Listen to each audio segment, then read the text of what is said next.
Hello, welcome to Betfred's Football Show. Paul Parker alongside me. Good to see you, Parks. It's just wall-to-wall football at the moment, isn't it? It certainly is. Not too bad though. I'm quite enjoying it. And then once it stops, it restarts again, doesn't it really? So it's added bonus. Yes, a winter break for the World Cup.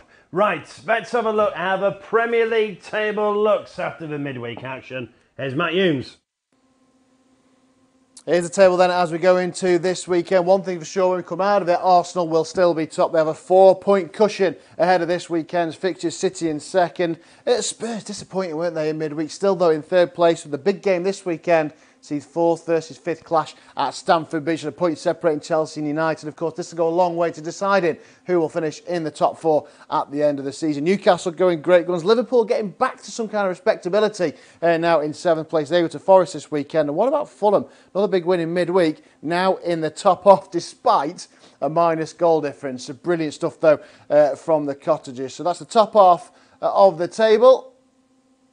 There we go, down to the bottom off. Who is struggling? Well, Forest, they really are struggling. Don't forget, they've lost to Fulham and Bournemouth at home, the fellow promoted clubs. I don't see how they are going to stay up. Leicester, big win for them midweek as well. They take on Wolves, a huge game down towards the foot of the table this weekend. Everton need points to try and get themselves up into a respectable position as well. And there's a real good run of fixtures coming for Crystal Palace as they look to haul themselves away from the bottom, and also will be looking towards a top half finish towards the end of this season. So we're over a quarter of the way through the season. This busy schedule continues in the run-up to the World Cup. Arsenal will remain top this week.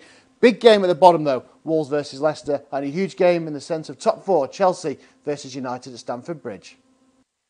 Cheers, Matt. I suppose it's a shame we didn't have Arsenal versus Man City this week, wasn't it?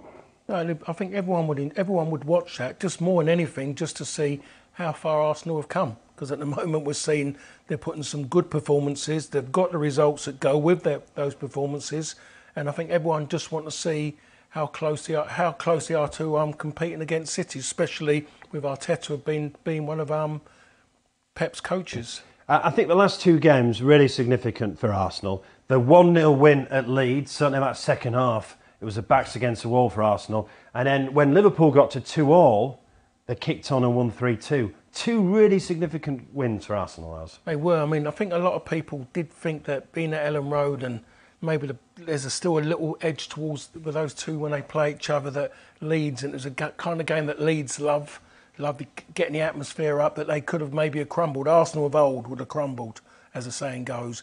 But then when you look at the Liverpool one, I think they deserved to win that. They did deserve to win it, but just because now the arguments is all about VAR and the handball, and that bit adds to it. But if you look at that performance, they deserve to win that game at the Emirates. Right, we're going to talk about all this weekend's Premier League action, and we're also going to talk about Cristiano Ronaldo. But first of all, Matt is back with the fixtures.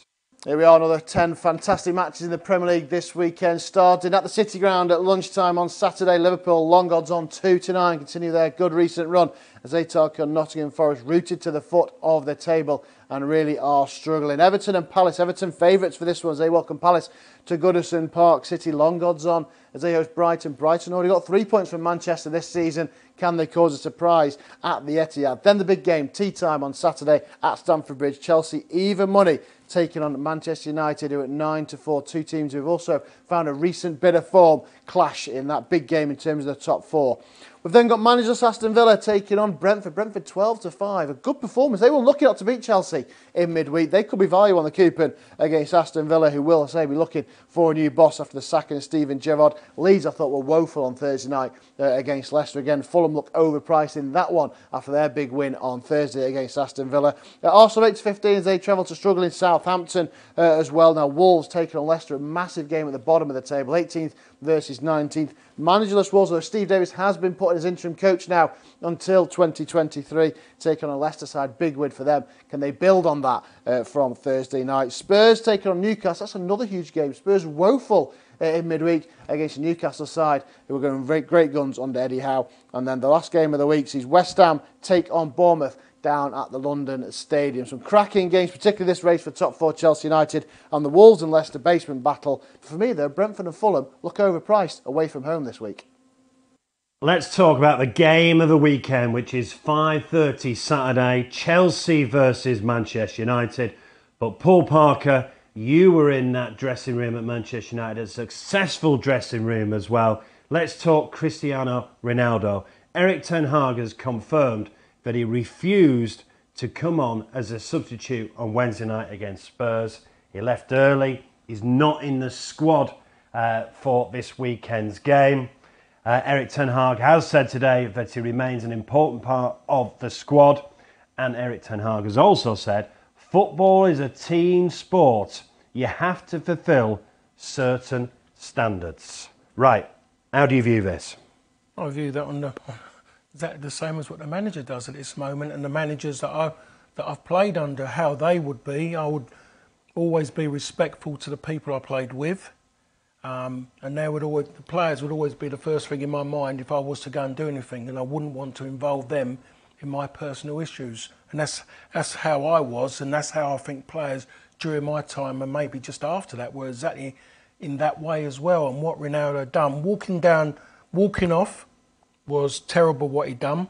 And if the players have seen that in their moment of celebration, those players are having a good time, the fans are buzzing, winning, great performance going on, and they seen going down the tunnel, they wouldn't have felt right about it. They would have been, I'm just going to say, they would have been disappointed. But I'm sure we can, elongate that. And then to find out that he's actually refused to come on a sub, that it doesn't matter what you've done during your career, and you can be respected for your career. You would be by everybody, fans, managers, people you play with, but still you got to respect them as well. And if you're needed to come off the bench, you go out there. It doesn't matter how disgruntled you are, and I've been there sometimes. You think to yourself, why are you doing it now? But you don't make a fuss of it. You go and do your job. Then sort it out after. He never done that. He let his teammates down. And when I'm reading stuff, if they were to go and ask a player would never come out and say it publicly. But if you go and go behind closed doors, that player would say the truth about this ongoing situation with Ronaldo. He is not putting his teammates first. A lot of people are saying he should be respected for what he's done. Yes, but that respect only goes so far, because at the end of the day, no one's been disrespectful to his playing career. But the most important thing is that the one thing that is blatantly obvious in football, that you've only got a certain amount of time. And how do you think Erik ten Hag is handling it? I think it's been brilliant the way he's done it. He's just said what he's had to say. He hasn't gone overboard. It's easy to go overboard, have a moment, and you just suddenly make it all about you. He hasn't done that. I don't think he could do that, because Ronaldo's gone and made it all about him. He's taken away everything that team produced on Wednesday night, and he's taken away everything about the game oncoming against Chelsea, which is a big Premier League fixture. No one's talking about that. It's madness that an individual has overtaken one of the biggest fixtures in the Premier League calendar. Ronaldo released a statement on Instagram last night. I'm just going to pick out bits. Quite a long statement. I've always done throughout my career. I tried to live and play respectfully towards my colleagues, my adversaries and my coaches. Later on he says, I've always tried to set the example myself for the youngsters that grew in all the teams that I've represented. Unfortunately, that's not always possible, and sometimes the heat of a moment gets the best of us. So Ronaldo definitely not in the squad for Saturday night's game. He's not trained with the squad either today. Let's move on and talk about the actual game. First of all, Wednesday night, ignoring Ronaldo, that is one of the better Manchester United performances. And I thought Casemiro in midfield had a very good game. I thought Martinez had a good game as well. Was in command of everything on that back line. Yes, Casemiro played very well as well. I thought Anthony put a shift in. Still would like him to actually try something with his right foot, if I'm going to be really petty. But, he's got something about him. You want to see maybe more of him going forward, but I tell you what, he doesn't shirk responsibility in getting back, which is a great skill to have, especially when you're doing it off the cuff rather than being asked to come back. And it's the best performance I've seen. I'm trying to think. I'm just going to say in the last 12 months. People come out. What about Liverpool? That was that was a performance because of the occasion, what was needed after that Brentford game. It was just something that had to be grabbed onto, and then people want to see what happened after. There's been bits and bobs, but it's been better. But that performance was a complete performance up against a side that was suggesting that they were competing this season. But I've seen Spurs a number of times this year, and they've just been getting over the line. Just about been getting over. And when they've been when they've been in a game that mattered, they failed against Arsenal. When they come up against Brighton, the only thing Brighton couldn't do was score that goal. So they've always been vulnerable, no one's taken it. United ripped them apart. I thought 2-0 flattered Spurs a little bit. Let's talk about the actual game against Chelsea. So no Premier League fixture has been drawn as often as Chelsea against Manchester United, been 25. In fact, 6 of the last 8 meetings last season. 1-1, 1-1. Season before, 0-0, 0-0. So there have been plenty of draws in this game. And Chelsea have not got a good record either. They're winless in the last 9 Premier League games against Manchester United, drawing 6, losing 3. Right, you said about Ronaldo, this is a huge game for both clubs. This is 4th versus 5th as well. Yeah, I mean, it's a proper game now. We're seeing how tight the league is already, and Chelsea have had their problems. I mean, saw them under Tuchel and they were just bland. They were just going across midfield. It was bland football. I've seen them in the Champions League, in the Premier League, and both were just exactly the same. Nothing changed, with those different kind of games. So now Graham Potter's coming, and you know one thing, their ball retention's going to be better. They'll be more progressive with their passing as well. The difference Graham Potter is that he's got, if I say this, better players without being disrespectful. Yep. There for him, in theory, better named players, because he's normally bringing players in from the cold and he's making them better players.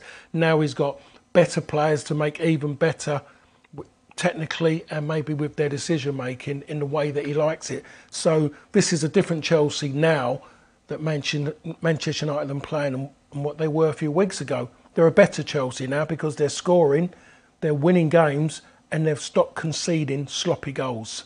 Give us a prediction then for the 5:30 kickoff Saturday. I think you've laid the carpet out for me there. I'm going to go for a draw. What score? I'm going to go. There's going to be goals. I'm going to go 2-2. 2-2. He's going for another draw. There's been loads of draws in this fixture. That's a 5:30 game. Marcus Rashford has been involved in 7 goals against Chelsea in all competitions. He is 8-1 to score the first goal. Raheem Sterling, 23 appearances against Manchester United, never scored. Right, that is a 5:30 kickoff. I'm going to go back to the early kickoff now on Saturday, which is Forest versus Liverpool. Liverpool unbeaten in 9 against the promoted teams. How do you see the early kickoff? I wish I could talk about Forest when they played Liverpool last season, when they lost to them in the FA Cup. Was it the FA Cup they lost to them? They got knocked out, and Forest's performance was incredible, and they deserved to win that game, I thought, just for the fact of the way where they come from, the Championship side up against a Prem side, and Liverpool competing to win the Prem as well. I thought they deserved to get sang out of that game. But what I've seen this season of Forest and the way what's happened over the summer and the way they've started this, the way they've been of late, I can only see that going one way. Not that Liverpool have been outstanding, but I just think they've just got 2 more quality players and a lot more than what Forest have got. I can only see Liverpool winning that game. Yet to win away from home in the Premier League this season, Liverpool. I'll get a score prediction out for you, but very quickly, that was a big win for Liverpool last weekend, wasn't it, against Man City? It was. I think they needed that just for that little bit of belief within themselves. 7th now. Yeah, there is something there. I think we saw midweek after that is that they're still not right because West Ham could have dropped points. Yeah, could have dropped points. Should have dropped points. In theory, because it was a poor penalty, I thought, by Bowen, and West Ham deserves something out of that. They've still got a bit of work to do, Liverpool, in that sense. But you look at it, and that gives the players a little bit of belief that they can still compete in the games that matter. Prediction? I'm going to say 2-0 Liverpool. 2-0 Liverpool. Right, let's go to the 3 o'clock kickoffs. Everton versus Palace. Everton lost Newcastle midweek. Palace won midweek. How do you see this, Everton-Palace? Well, Everton don't score a lot of goals. Everything's about their defence at the moment. I thought their two centre-halves, as proven, have been fantastic for them. Connor Cody and Tarkowski. Is it Tarkowski? Sorry. Yeah, Tarkowski. Yeah, have been absolutely excellent. But the biggest problems we keep talking about, they can't score goals. Even if they have got their better ones there, they struggle to create. They struggle to score. Palace, fantastic second half performance midweek. Absolutely excellent it was. I sat and watched it. And I enjoy watching Palace when they play at home because the atmosphere is fantastic. I think Palace are going to go there and they're going to put Frank under more pressure. I think Palace are going to go there and win 2-1. 2-1 Palace. That was the score midweek for Palace as well. Right, Man City Brighton, Saturday 3 o'clock. Brighton have never won an away league game against Man City, have lost 10 of their last 12 visits. Man City lost their first game in 22 Premier League games against Liverpool. They're going to get back on track at home to Brighton, aren't they? Yes, they are. I don't think it's going to change. Brighton have been playing really well. But again, they've gone back to the old problems that Graham Potter had. They can't score goals again midweek. Saw them, we talked about earlier, Spurs. And again, midweek, they totally outplayed their opponents. Just couldn't score. Finished 0-0. And they just got no end product. They're up against a side that maybe will outplay them. Maybe one of the only side in the Premier League who can outpass them. Or the team that they can't outpass. And City are going to score goals. I just can't see City losing 2 games on the bounce. So they haven't lost 2 on the bounce consecutively, I think, for about 4 years. Yeah, so I look at that game and I'm saying City to win. I won't go too mad against Brighton. I'm going to go City to win 2-0. Yeah, December 2018 was the last time City lost consecutive games. Right, that's Saturday's Premier League games done and dusted. Let's talk about the Championship. Here's Matt. I love the Championship. So congested, so tight. 3 points separate the top 6. 6 points separate the top 12 in England's second tier. And it'll be all change again after some cracking weekend matches. We've got a Lancashire derby as Blackpool take on Preston. Blackpool just favourites for that despite defeat to Hull in midweek. Blackburn were top of the table for a few hours there. 5-6 at home to Birmingham. Middlesbrough, big win for them away at Wigan in midweek. Can they start picking up points? Michael Carrick coming in to the Riverside. Good start for them. Huddersfield, who have been struggling this season. Middlesbrough 4-6 for that one. West Brom are favourites to go to Millwall. Big result for Millwall against Watford in midweek. The Baggies favourites though for that one. And then tabletop in QPR going great guns under Michael Beale, who's turned down Wolves to try and get QPR in the Championship. 5-6 as they entertain Wigan, who were battered by Borough in midweek. And then Reading and Bristol City, 2 teams very Jekyll and Hyde, up and down. Reading 5-4 favourites for that one against Bristol City at 2-1. Rotherham take on Hull as well. Rotherham favourites for that one, again 2 strong. Rotherham actually doing okay. Hull have been struggling though. A big win for them at Blackpool in midweek. The game of the weekend though is at Bramall Lane in the Championship. Sheffield United taking on Norwich. 2 teams who started off so well but have certainly hit a stumbling block. Really struggling for form, both of them. Both desperate for 3 points and to stop the rot this Saturday. Stoke a little bit resurgent of late. They take on Coventry, who are currently rooted to the foot of the table. I've got a couple of games in hand though. Sunderland take on Burnley. Burnley favourites for that one, doing well under Vincent Kompany. Swansea even money against Cardiff in the Welsh derby. That game always feisty. Look forward to that one. And Watford, despite being eclipsed by Millwall in midweek, even money as they entertain Luton. It is absolutely fantastic. The craziest stat is Blackburn, who were top, have lost more games than Coventry, who are bottom in the Championship. It's a mad table. Another 12 great games to look forward to this weekend. Love the Championship for my goals galore, Cooper, and we'll talk about that later. Right, 2 o'clock Sunday, Aston Villa versus Brentford. The Gerrard reign is over. 2 wins from 11 in the Premier League this season. Only scored more than 1 goal once this season, and that was in a home game against Everton when they won 2-1. Ruben Amorim, who is the Sporting Lisbon boss, is a favourite at the moment. Even money from 50-1, but these markets can be very, very volatile. Also mentioned Sean Dyche, Pochettino. Right, first of all, results were not good enough for Aston Villa, were they, simply? Results and performances, because they were dire to watch. I watched them last season when I was at West Ham, and they come there and they was more bothered about every time any Villa player made a challenge, they would lie down on the floor holding their head. No need. The score was 0-0 early in the game. They were doing that from kick-off. There was there was nothing exciting about them. They'd lost their way. And I remember them under Dean Smith, and there was a good side to watch. And you look at the players that they've got, and you think about how their form was, pre-Gerrard going there. You wonder, what's happened now? What's really... You look at McGinn, you look at him, his form has tailed off. Is that because now he's been given the captaincy? Is it too much for him to deal with? The fallout with Mings as well. Too many issues going on, too many unhappy. He's made it public knowledge that he wasn't happy with his strikers, and so I just wonder if just the change was needed because of the fact of there was too many good players prior to him being there that are suddenly not performing. And the whole backroom staff have gone as well. So, can they pick themselves up at home against Brentford on Sunday? I think they can, because I just think there's going to be a lot of players who are going to want to flourish, are going to want to prove a point out there and just maybe enjoy themselves. And I think that I've just got that feeling they're going to beat Brentford. Okay, what score? I'm going to go home win 2-1.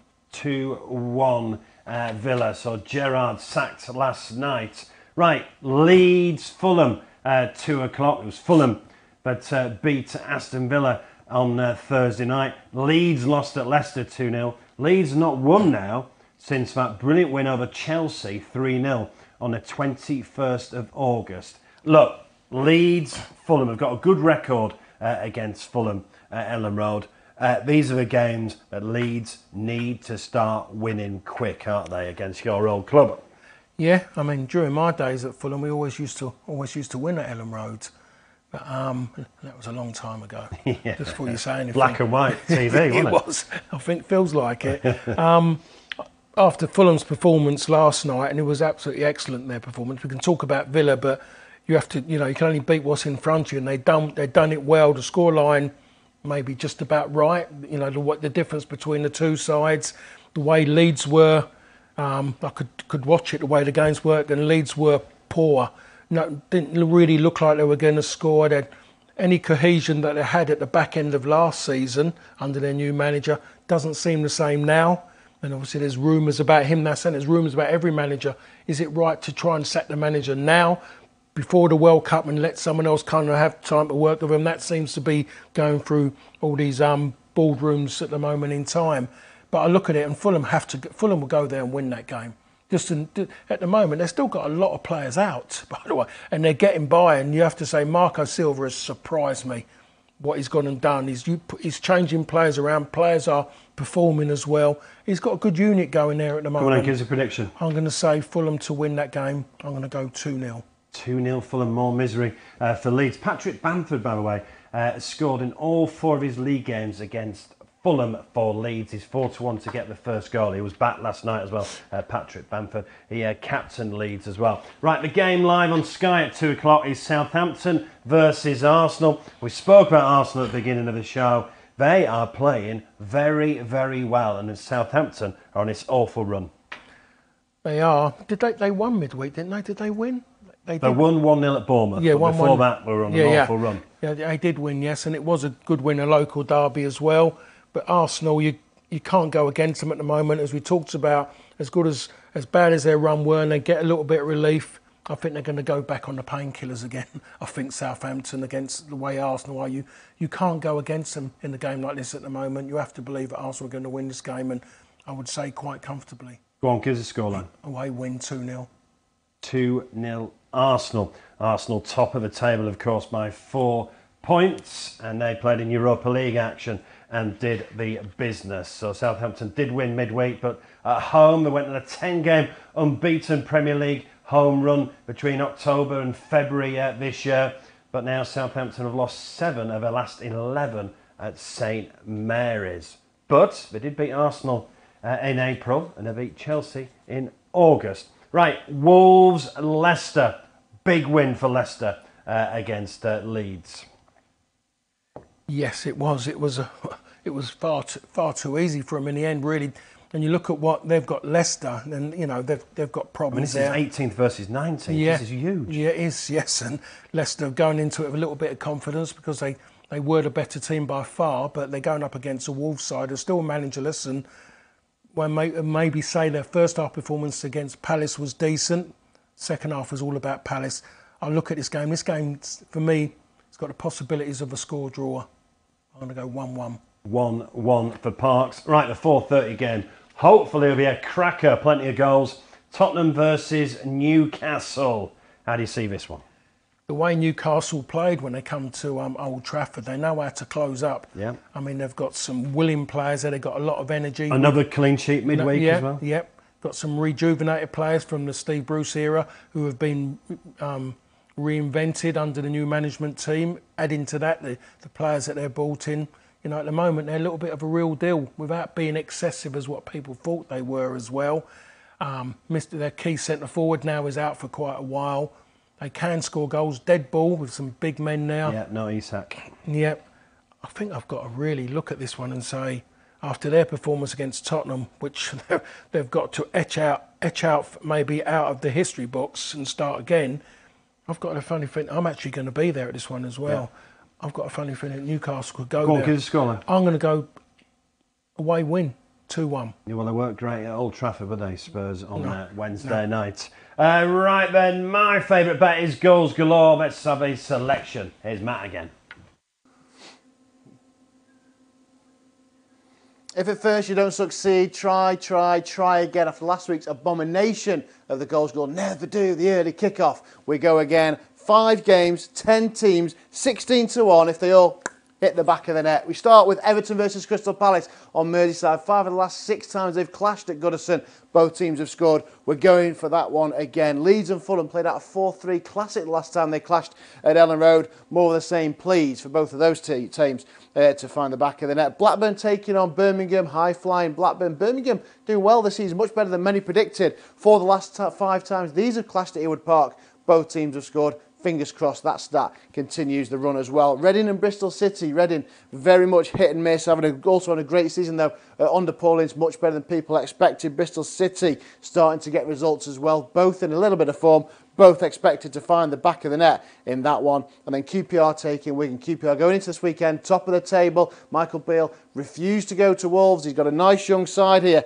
at Loftus Road, taking on a Wigan side who scored in each and every one of their last 6 matches. I think QPR may win, but I think both teams will score at Loftus Road this weekend. So there we go.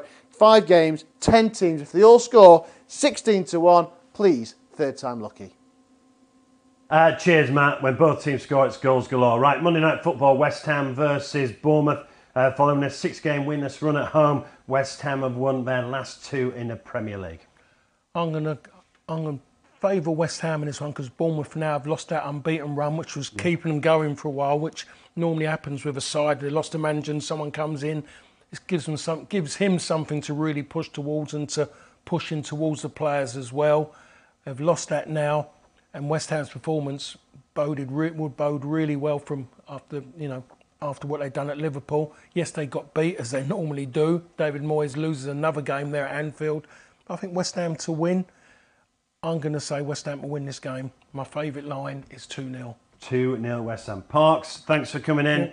Good to see you. So please, if you're having a bet on the football this weekend, please keep it fun and gamble responsibly. It should be fun. Make sure it stays that way. Be lucky.